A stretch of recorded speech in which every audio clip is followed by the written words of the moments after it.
public speaking. Dear invited, fear of public speaking.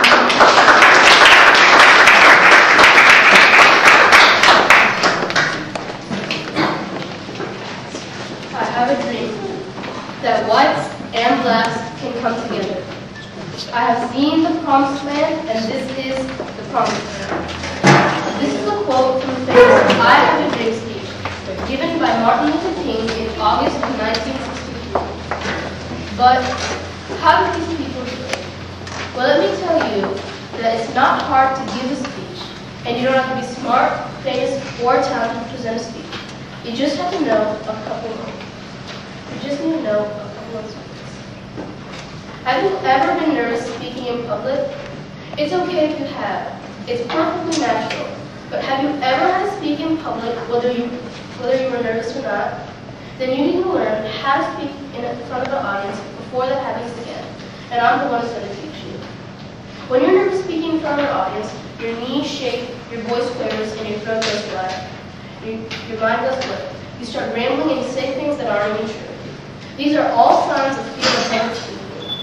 Fear of public speaking is caused by a lack of faith in yourself or in your ability to present a speech. Of course, it's not the end of the world, and there are ways to overcome this fear and to present a good speech. So that way you can regain faith in yourself and present a great speech to the audience. The first step to present a great speech is to organize it. The first step to organize a speech is to decide what you're going to talk about. Try to pick a topic that you know well, so you'll feel less nervous talking about it. And you need to know everything that you're going to say. But don't memorize anything. Rather use the outline of facts and information.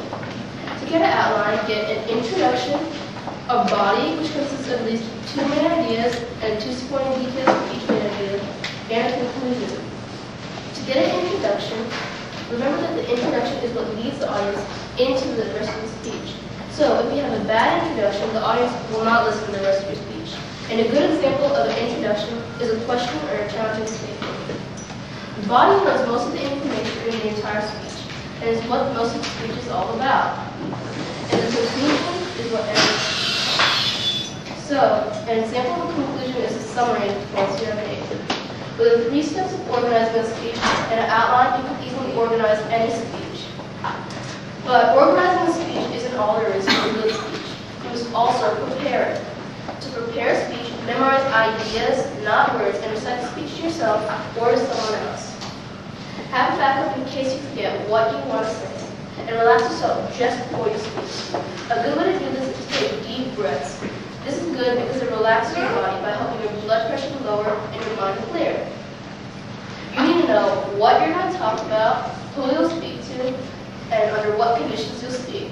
And it's good to check these conditions over. So if you're going to be talking on a lectern, get up there and have a feel for things. And if you're going to be talking into a microphone, check it out. It's good to visualize how to be doing things beforehand. Some ways to practice are to first say the speech to yourself out loud. And this is good because it helps you get the speech more ingrained into your mind. Another way is to simply say the speech in front of a mirror. That's good because it helps you focus, and it'll help you get an idea of how you will while speaking.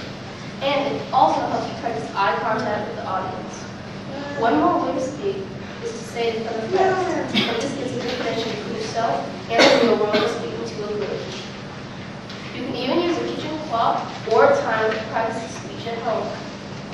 Then it finally comes the time when you can present your speech. By now, you should know you're going to early and to put what you have to say in a logical order. Ensure your speech will be captivating to the audience as well as worth their time and attention. And know your strong and weak points, and emphasize your strong points during your presentation. Look confident, proud, enthusiastic, and remain calm, even if you feel nervous. Speak slowly, clearly, and show feeling and emotions relating to your topic. Speak to the person all the way in the back, so that way you can make sure that everyone can hear you. Dramatize your voice if necessary and vary the tone of your voice. And dress nicely, because remember that the speech is as important as the image itself. So far you've learned how to organize, prepare, and present a speech. With these tactics, you should be able to present a great speech. And if you need any more help, you can join a Toastmasters club. This is good because it will help help you get the experience you'll need. And, like the famous comedian Jerry Seinfeld said, people are more afraid of public speaking than deaf. So, be positive, confident, and bold